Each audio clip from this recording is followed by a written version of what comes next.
The first shot rang out before dawn, echoing across the rocky terrain of the Colorado Territory as Deacon Yates squeezed the trigger again, his weathered face contorting with fury. The whiskey bottle shattered, glass raining down on the dusty earth as he reloaded his Colt revolver with trembling hands. "Damn you to hell, Sullivan!" he roared at the empty landscape, his voice carrying across the plains surrounding Julesburg in the summer of 1873. The rising sun cast long shadows over his solitary figure, a man consumed by demons only he could see.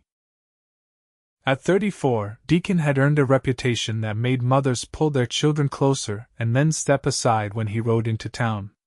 Not because he was a criminal he'd never stolen so much as a cent, but because his temper was as unpredictable as a rattlesnake and twice as venomous. The townspeople of Julesburg had watched the transformation. 6 years ago, he'd been different, quieter, with a smile that reached his eyes. That was before the war, before Sullivan's gang, before he'd lost everything.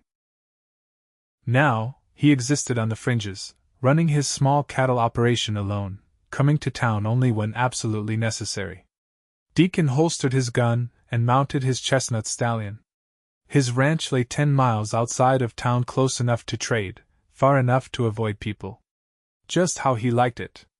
The morning air felt crisp in his lungs as he rode, the early light painting the landscape in gold. His land was modest compared to some, just over 100 acres, but it was his, paid for with blood and determination. He'd built the cabin himself, added the barn the following year. A small herd of cattle grazed on the southwestern section. It wasn't much, but it was something to hold on to when nightmares jolted him awake. As Deacon approached Julesburg, his jaw tightened. The town had grown over the past few years, now boasting a hotel, a proper doctor's office, and even a small school. The railroad had brought prosperity, and with it, more people.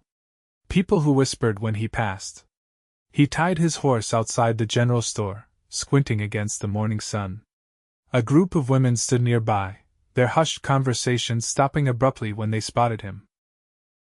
He ignored them, pushing through the door, the bell announcing his arrival. "Morning, Mr. Yates." Harold Peterson, the shopkeeper, greeted cautiously. "What can I help you with today?" "Coffee, flour, ammunition," Deacon replied curtly, placing a list on the counter. "And tobacco." Harold nodded, gathering the items with efficiency born from years of practice. The fewer words exchanged with Deacon Yates, the better. "That'll be $4.23, Harold said, carefully wrapping the purchases. Deacon counted out the money, his attention caught by a conversation from the back of the store. "Poor Josephine," a woman whispered. 3 months a widow with that baby. Don't know how she's managing. Zachary left her with nothing but debts and that tiny house," another replied. "She's too proud to accept help, though." Deacon paid Harold and collected his goods, eager to leave town before noon. As he stepped outside, he nearly collided with a young woman struggling to balance a basket of laundry while holding a fussing infant. "Excuse me," she murmured, adjusting her grip on the child. Something about her stopped him. Perhaps it was the shadows beneath her blue eyes or the determined set of her jaw despite the exhaustion evident in every line of her body. Her brown hair was coming loose from its pins, curling around a face that might have been pretty if not for the worry etching it. "Madam," he acknowledged, tipping his hat slightly before stepping aside. She hesitated, her gaze lingering on him with a flicker of recognition. "You're Mr. Yates, aren't you? From the ranch outside town?" He nodded once, uncomfortable with the direct address. Most women in town preferred to pretend he didn't exist. "I'm Josephine Zimmer." She shifted the increasingly restless baby. "I believe my late husband, purchased cattle from you last spring." "Zachary Zimmer," Deacon recalled. "Seemed a decent sort." Something crossed her face, pain, perhaps, or resignation. "Yes, well, appearances can be deceiving."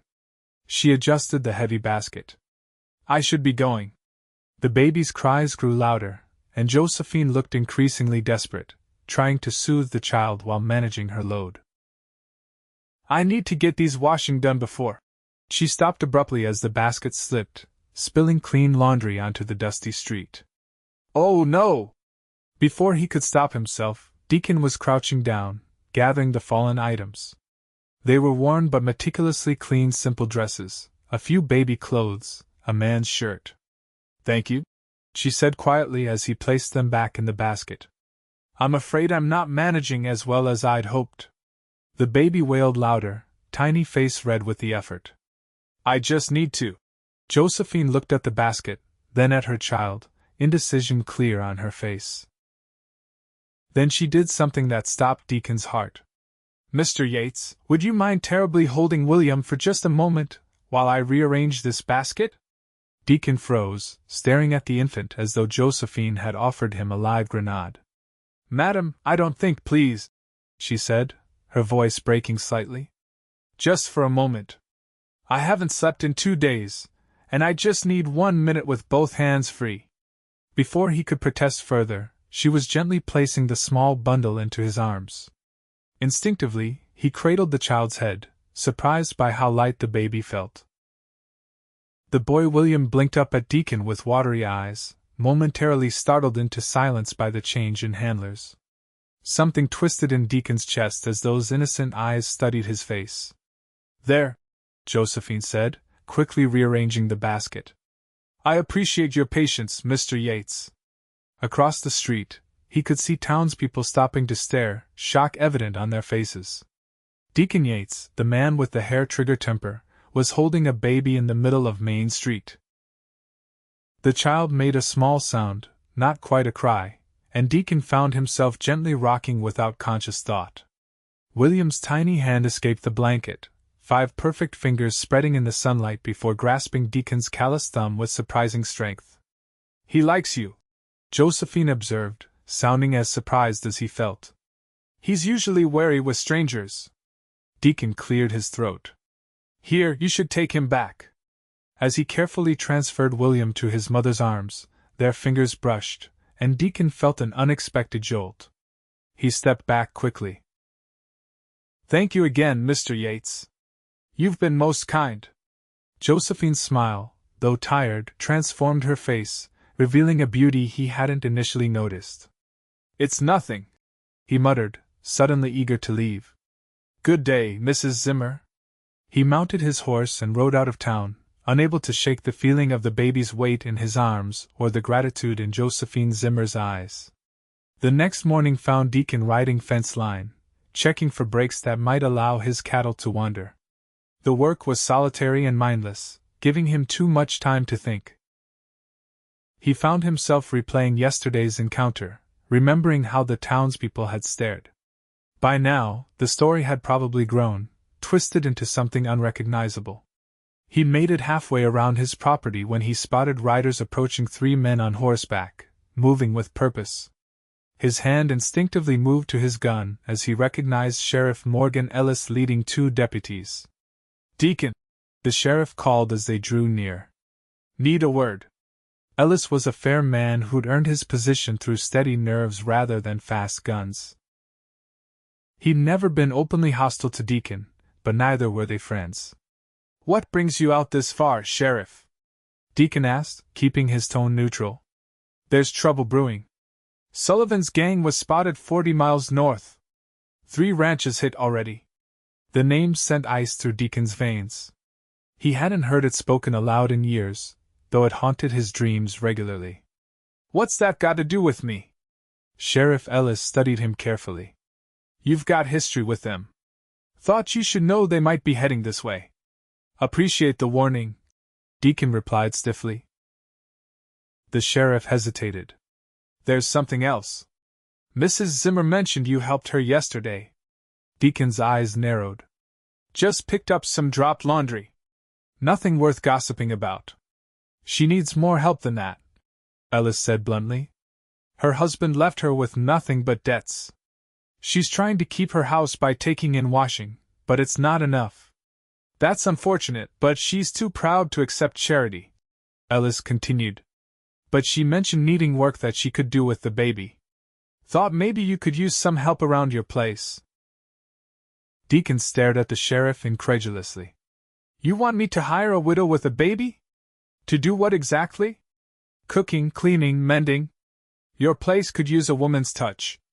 At Deacon's dark look, Ellis held up his hands. Her idea, not mine. She specifically asked about you. Why the hell would she do that? Ellis shrugged. Said you seemed kind beneath the gruff exterior.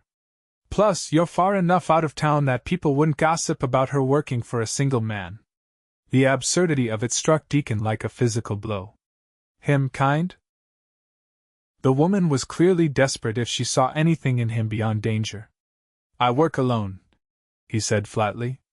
Just think about it, Ellis replied, turning his horse. She's a good woman in a bad situation.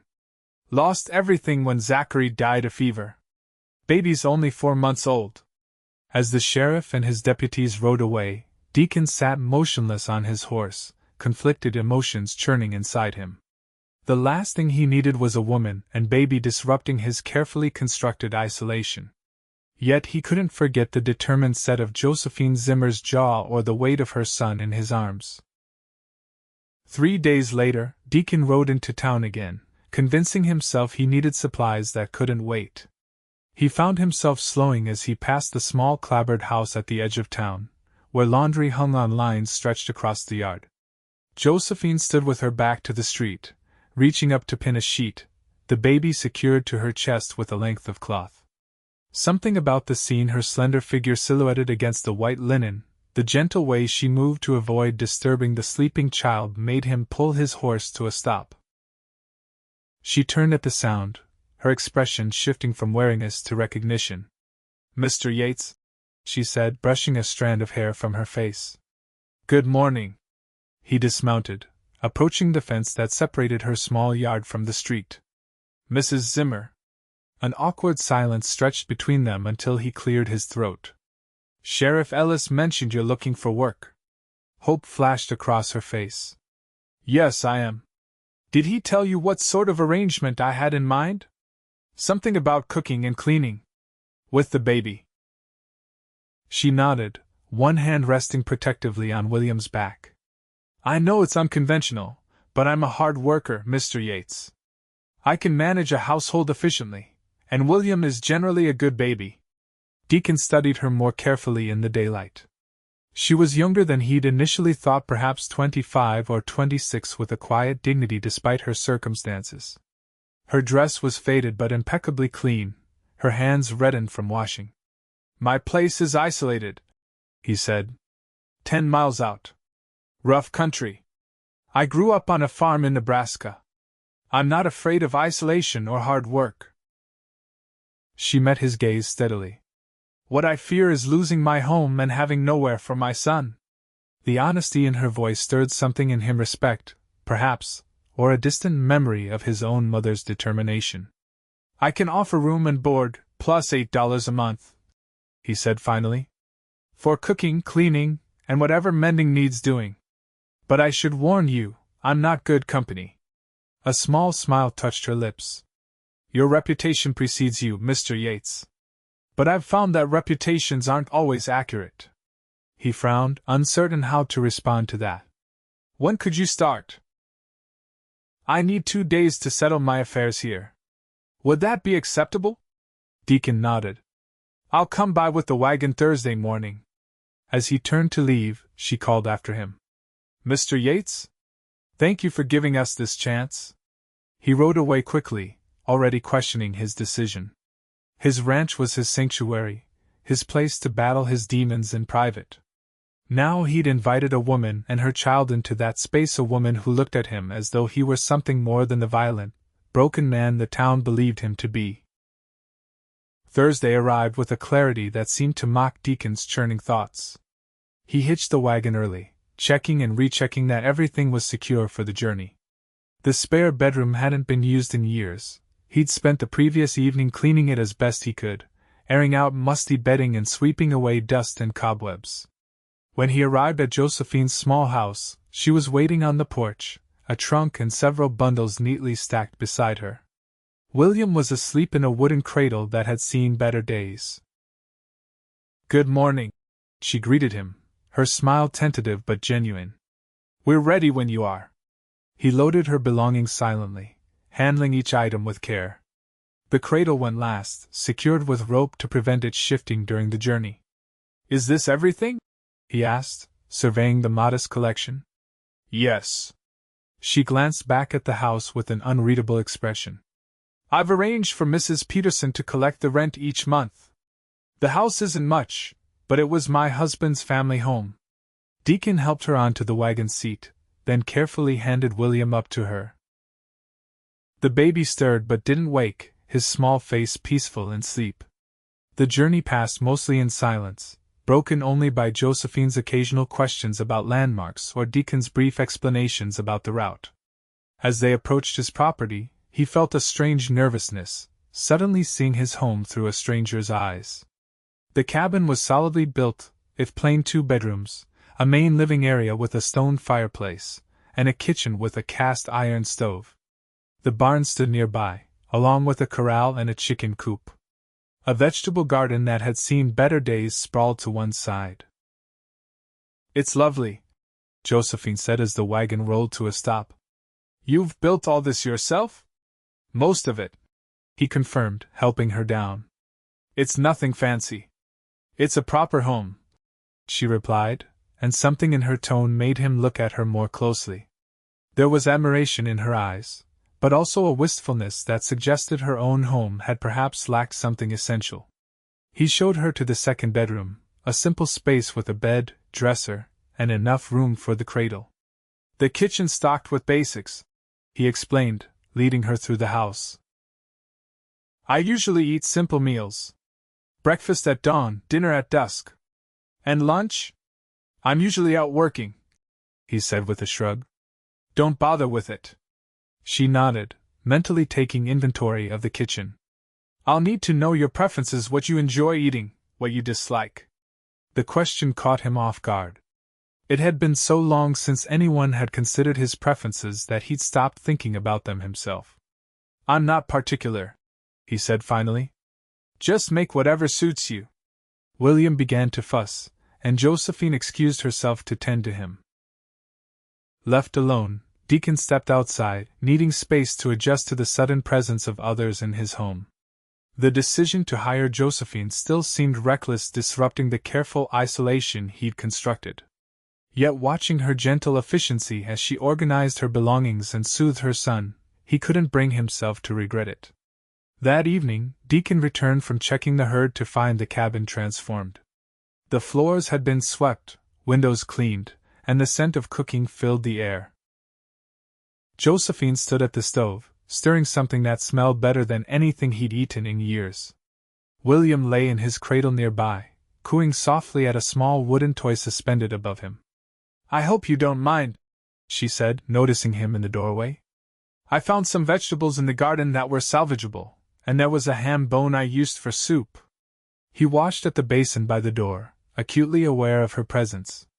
"Smells good." They ate at the small table, the silence awkward at first. Deacon couldn't remember the last time he'd shared a meal with anyone, let alone a woman. The soup was rich and flavorful, served with corn bread that melted in his mouth. "This is good," he said after several bites. "Real good." Her smile was warm. "Thank you. My mother taught me to cook when I was young. She always said food tastes better when made with care." "Your parents still in Nebraska?" A shadow crossed her face. "No. They passed during a fever outbreak when I was 18. My father first, then my mother 3 days later." "I'm sorry," he said, meaning it. "What about your family?" she asked. Deacon tensed, his spoon pausing halfway to his mouth. "Don't have any. Not anymore."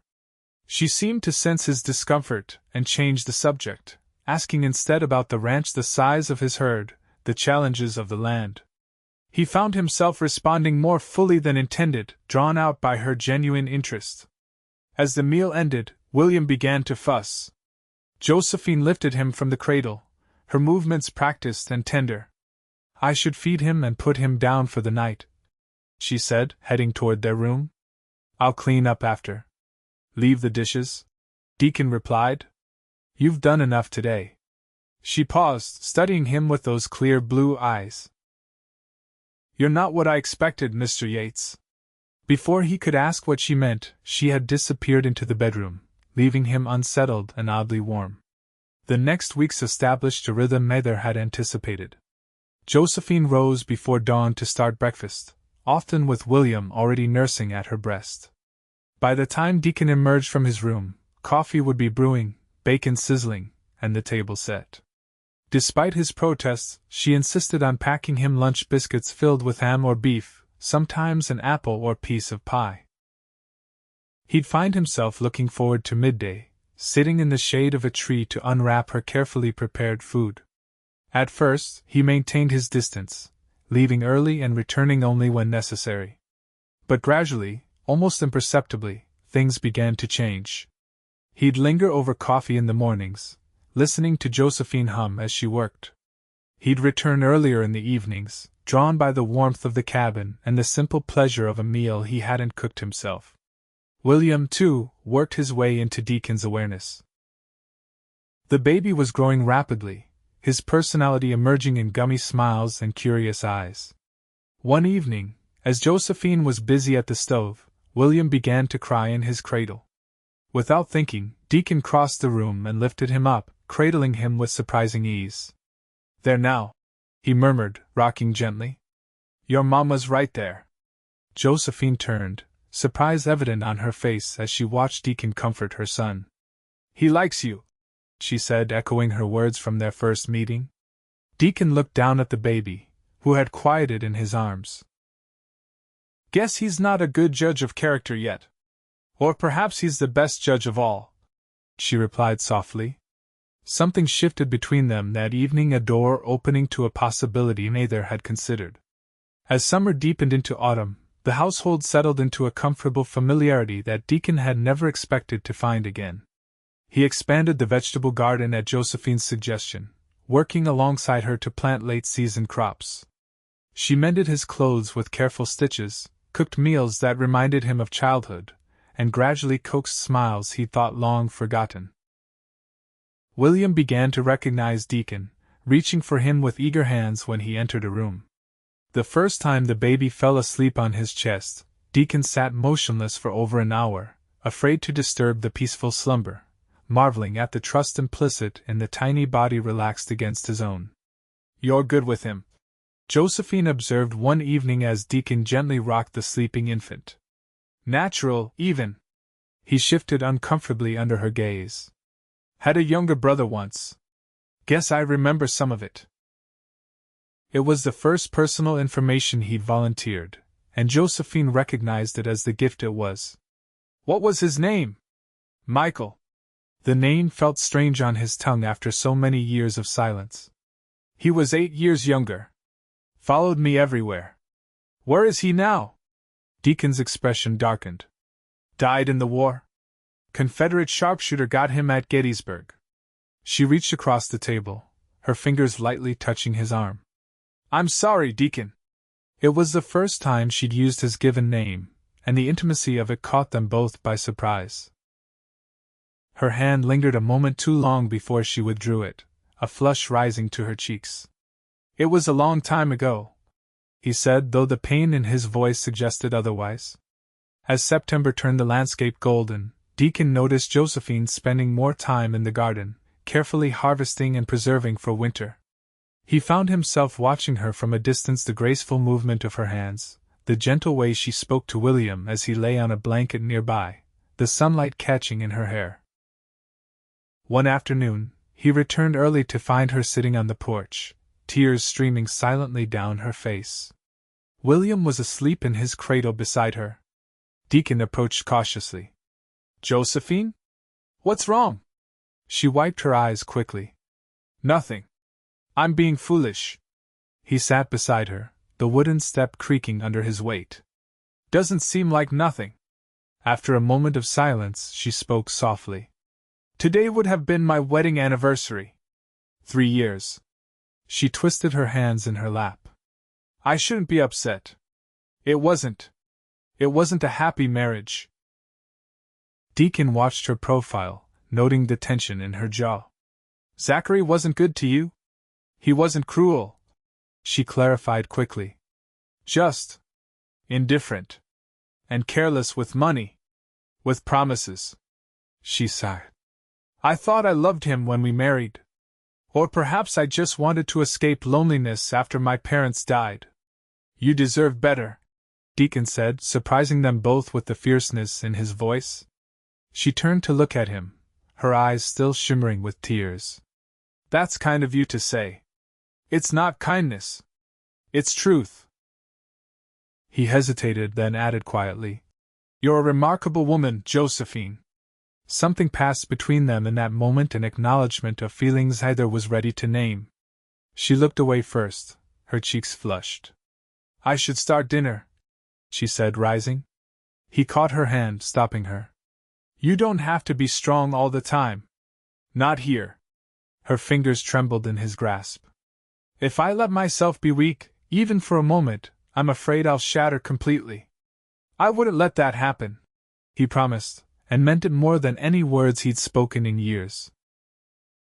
That night, after Josephine had retired, Deacon sat alone by the fire, confronting emotions he'd long buried.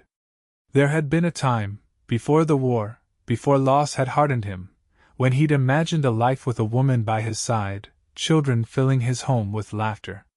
That dream had died alongside his brother, replaced by anger and isolation. Yet now, and possibly, something was blooming in the wasteland of his heart, tentative and fragile, but undeniable. October brought cooler temperatures and the need to prepare for winter. Deacon focused on repairing the barn roof and stocking firewood, while Josephine continued preserving food and making the cabin weathertight. William was growing rapidly, now able to sit up with support, and reaching eagerly for objects that caught his attention. His favorite seemed to be Deacon's hat, which he'd grab with surprising strength whenever it came within reach. One evening, as snow threatened in the heavy clouds, Sheriff Ellis rode up to the cabin. Deacon met him outside, instantly alert to the gravity in the lawman's expression. Sullivan's gang hit the war in place yesterday, Ellis said without preamble. Took everything of value, killed the foreman. Deacon's hands clenched. How far? 20 miles south. They're moving this way, Deacon. Heard rumors they're asking about you specifically. Inside the cabin, Josephine appeared in the doorway, William on her hip. Sheriff? Is everything all right? Ellis tipped his hat. Mrs. Zimmer. Just updating Deacon on some trouble brewing. His eyes moved between the two of them with interest. You're looking well. Thank you. Would you like to come in for coffee? Dinner's almost ready. The sheriff's eyebrows rose slightly at the domestic scene, Josephine with the baby, the warm light spilling from the cabin, the evidence of shared life. Another time, perhaps. Need to get back to town before the weather turns. He lowered his voice to Deacon. Think about what I said. They've got a score to settle.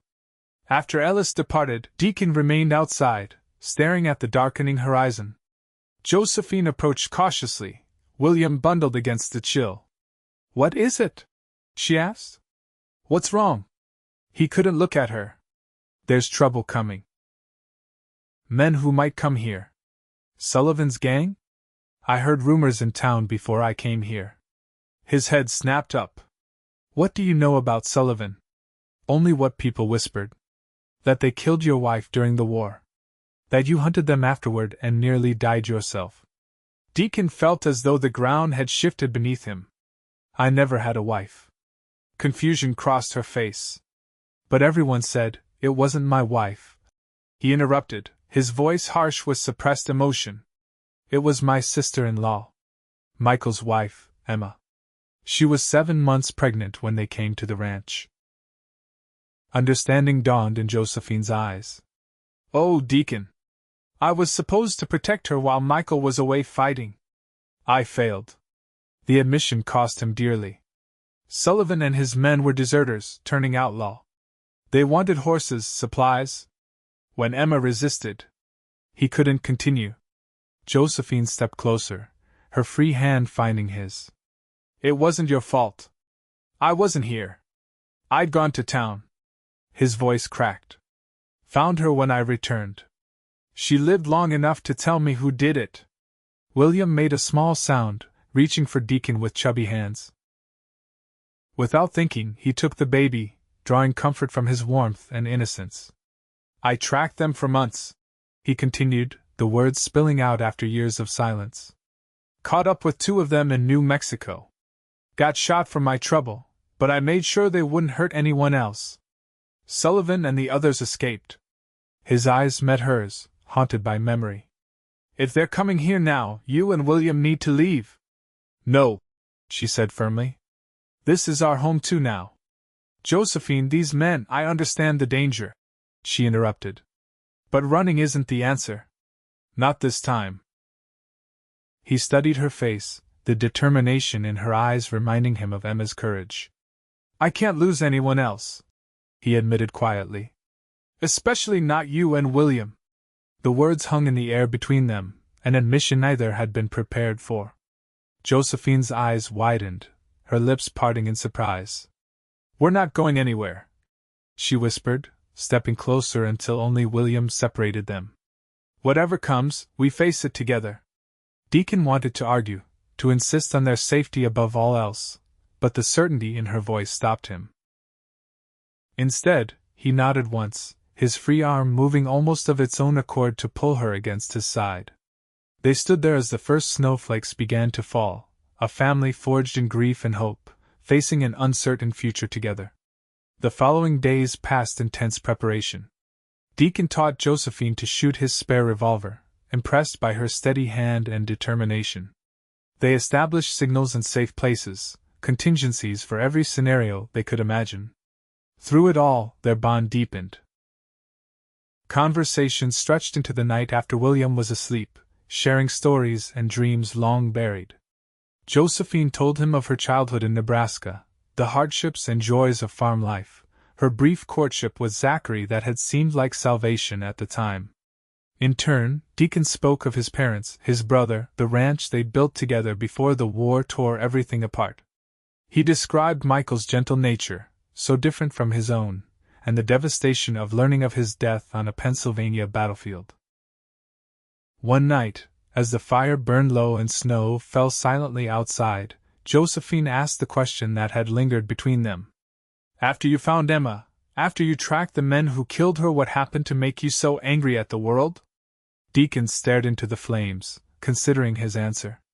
When I came back here, I was nearly dead, bullet wound, infected, fever so high I don't remember much. Old Doc Jenkins didn't think I'd make it. He paused, remembering. While I was healing, I heard the townspeople talking. How I'd abandoned Emma to chase revenge.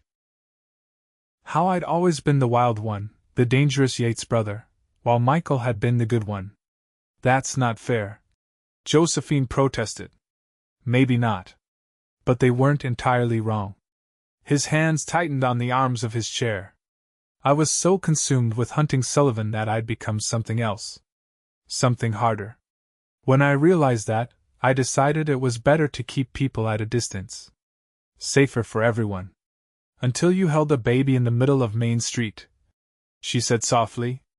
The corner of his mouth lifted slightly. Until then. Their eyes met across the dim room, and something shifted, a barrier finally crumbling. Josephine rose from her chair and moved to him, her steps deliberate. Deacon remained motionless as she approached, hardly daring to breathe. She stopped before him, then slowly, giving him every chance to pull away, leaned down and pressed her lips to his. The kiss was gentle, questioning, over almost before it began. When she started to straighten, Deacon's hand came up to cup her cheek, drawing her back to him. This time, the kiss deepened, years of loneliness and restrained emotion pouring into the connection between them. When they finally parted, both breathing unsteadily, Josephine rested her forehead against his. I've wanted to do that for weeks, she admitted. Why didn't you? He asked, his voice rough. I was afraid. Not of you, she clarified quickly, seeing his expression. Afraid of what I was feeling. It seemed too soon after Zachary, too complicated with William. And now? She smiled, her fingers tracing the line of his jaw. Now I know that time doesn't dictate the heart. What I feel for you is more real than anything I've known before. He pulled her onto his lap, marveling at how perfectly she fit in his arms. I never thought I'd have this again. The chance to care for someone. To be cared for. You deserve it, Deacon. We both do. She nestled against him, her head tucked under his chin. Whatever comes next, we face it together. They sat entwined until the fire died down, finding in each other's arms a peace neither had thought possible again. The storm that had threatened finally arrived the next day, bringing a blizzard that isolated the ranch completely. For 3 days they existed in a cocoon of snowbound intimacy, playing with William, sharing stories, stealing kisses when the baby napped. On the 4th morning, Deacon woke before dawn, a sense of unease prickling at his consciousness. The storm had passed, leaving a crystalline silence broken only by the occasional shifting of snow on the roof. He slipped from bed, careful not to wake Josephine, who now shared his room, William's cradle nearby. Pulling on clothes, he moved to the window, peering out at the snow-covered landscape illuminated by moonlight. Nothing moved, yet the feeling persisted. Years of survival had taught him to trust his instincts. He checked his revolver, then moved silently through the cabin, pausing to look in on William, who slept peacefully. Outside, the cold air bit at his lungs as he scanned the property.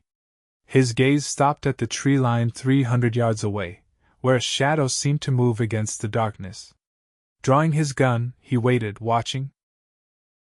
A horse nickered softly from the barn, and Deacon realized with a jolt that his animals were disturbed. Someone was there. He crept toward the barn, moving from shadow to shadow, when the crack of a rifle split the silence. Snow exploded near his feet as he dove for cover behind the water trough. "Yates!" a voice called from the darkness. "You've gone soft in your old age. Should have seen me coming." Deacon's blood ran cold. He knew that voice, had heard it in nightmares for years.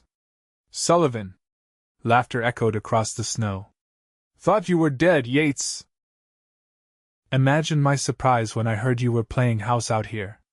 Inside the cabin, a light flickered to life. Deacon's heart seized with fear for Josephine and William. "I've got business with you, Yates," Sullivan continued. "Unfinished business from New Mexico. You killed 2 of my men. They deserved worse for what they did to Emma." Deacon called back, trying to locate the source of Sullivan's voice. He counted at least 3 positions where gunmen might be hiding. "That little bitch? She shouldn't have fought back." Sullivan's voice hardened. "Just like you shouldn't have hunted us." "Actions have consequences, Yates." The cabin door opened slightly, and Deacon's fear doubled. "Stay inside," he shouted. A shot rang out, splintering wood near the doorway. The door slammed shut immediately. "Got yourself a woman in there? Maybe a whore like your brother's wife?" Rage burned through Deacon, but he forced himself to think clearly. Sullivan was trying to provoke him, draw him out into the open. "It's me you want," he called. "Let's settle this between us." Sullivan laughed again. "Oh, I don't think so. See, I've learned a few things over the years. Like how to hurt a man properly." A pause. "Boys, burn the cabin." Horror sliced through Deacon as he saw 2 figures dart toward the cabin, carrying torches. Without hesitation, he rose from cover and fired, dropping one man with a shot to the chest. The second man veered away, seeking shelter. Gunfire erupted from multiple positions, forcing Deacon back behind the trough. His mind raced. There were at least 4 of them, well armed and positioned around the property. Inside the cabin, Josephine would be terrified, trying to protect William. He had to reach them somehow, get them to safety. A movement at the side of the cabin caught his attention, the bedroom window opening slightly. His heart stopped as he glimpsed Josephine's face, her expression determined rather than frightened. She disappeared from view, then reappeared a moment later. To his astonishment, she raised her arm and fired his spare revolver toward the tree line, forcing one of Sullivan's men to duck for cover. Sullivan's voice rose in anger.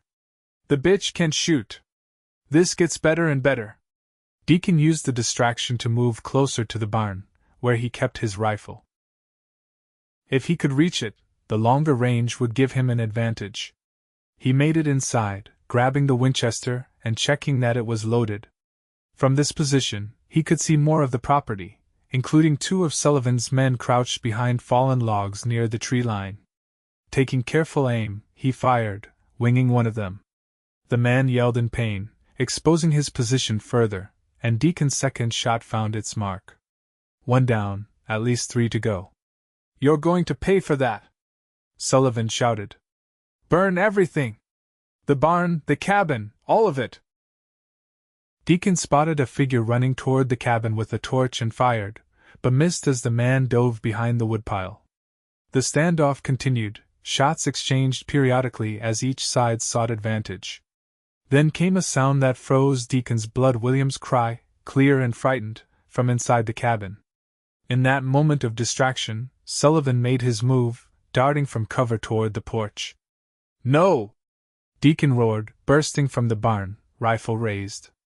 Sullivan turned, gun in hand, a smile twisting his face, then suddenly lurched forward as a shot rang out from the cabin window. Josephine had hit him in the shoulder, spinning him around. Before Sullivan could recover, Deacon fired twice, the bullets finding their mark. The outlaw crumpled to the snow, his blood staining the white ground. The remaining men, seeing their leader fall, broke cover and ran for their horses. Deacon tracked them with his rifle but held his fire as they retreated, disappearing into the pre-dawn darkness. For several heartbeats, he stood motionless, adrenaline coursing through him, ears ringing from gunfire. Then he was running toward the cabin, fear propelling him forward. "Josephine!" "William!" The door flew open, and Josephine stood there, the revolver still in her hand, William clutched to her chest. Her face was pale but composed, her eyes clear and focused. Deacon crossed the threshold and gathered them both in his arms, his whole body shaking with relief and residual fear. "Are you hurt? Either of you?" "We're fine," she assured him, her voice steady despite everything. William was scared by the noise, but he's not injured.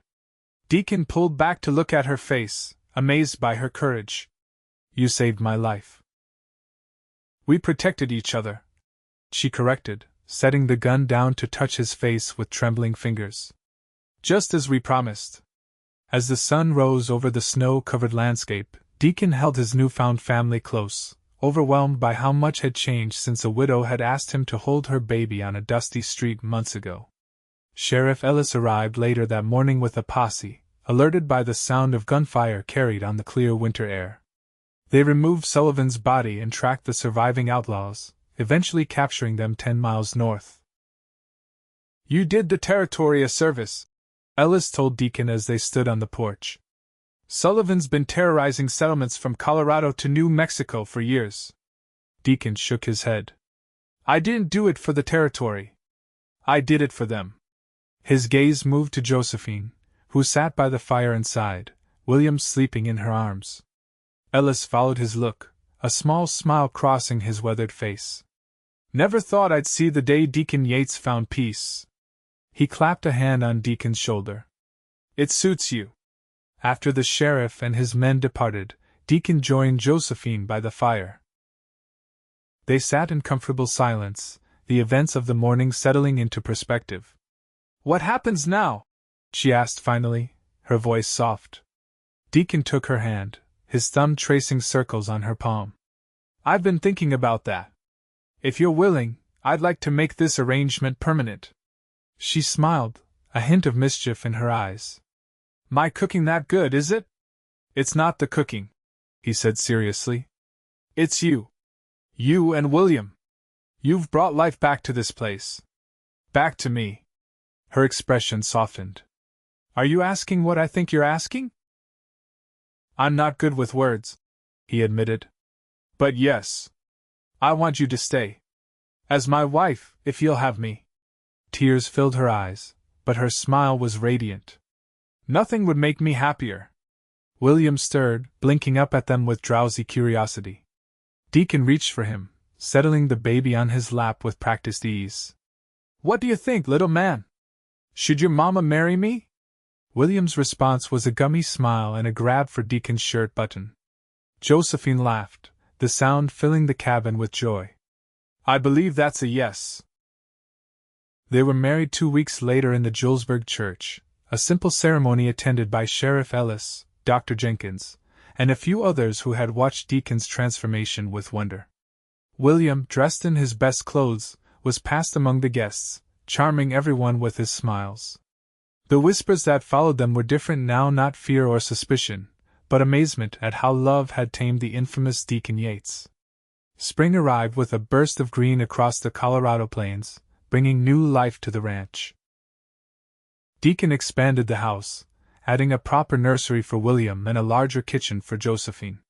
Together they increased the cattle herd and planted an orchard that would bear fruit in years to come. One warm evening, as they sat on the porch watching the sunset, William toddling unsteadily between them, Josephine took Deacon's hand. I have something to tell you, she said, her eyes bright with secret joy. We're going to need that nursery for more than just William. Deacon stared at her, understanding dawning slowly. You're sure? She nodded, placing his hand on her still flat stomach. The baby should arrive by Christmas. He pulled her into his arms, overwhelmed by emotion. From deepest loss to greatest joy, his life had come full circle. The man once known only for his temper had found redemption in the love of a woman brave enough to see beyond his scars, and in the innocent trust of a child who had taught him to open his heart again. Thank you, he whispered against her hair. For what? For asking me to hold your baby that day in town. For changing everything. She smiled up at him, love shining in her eyes. We saved each other, Deacon. And that's the greatest gift of all. As twilight deepened into night, the lights of the Yates ranch glowed with warmth and promise, a beacon of hope in the vast wilderness, proof that even the most wounded heart could heal, and the most unlikely love could flourish, if given the chance to grow. Their daughter, Emma, was born on a snowy December night, with William, now almost walking, peering curiously at his new sister from Deacon's protective arms. As Josephine placed the infant in Deacon's hands, he felt the circle complete, the name a memorial, but also a beginning. By the following summer, Julesburg had grown further, the railroad bringing new settlers and opportunities. Deacon, once the town's most feared resident, found himself respected as a rancher and family man. The Yates ranch prospered, becoming known for its fine cattle and hospitality. On William's second birthday, a celebration brought neighbors and friends to the ranch. Watching his family, Josephine with Emma on her hip, William running with the other children, Deacon reflected on the journey that had brought him here. From solitary anger to surrounded by love, from a man defined by his past to one embracing his future. That night, after the guests had gone and the children were asleep, Deacon and Josephine sat on the porch, her head resting on his shoulder as stars filled the Colorado sky. Happy?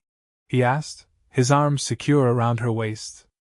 She smiled, the same smile that had first reached past his defenses all those months ago. Completely. You. Deacon Yates, once known only for his temper, looked out at the home they had built together and felt a peace he'd once thought impossible. More than I ever thought possible, he replied, and kissed his wife beneath the endless western sky.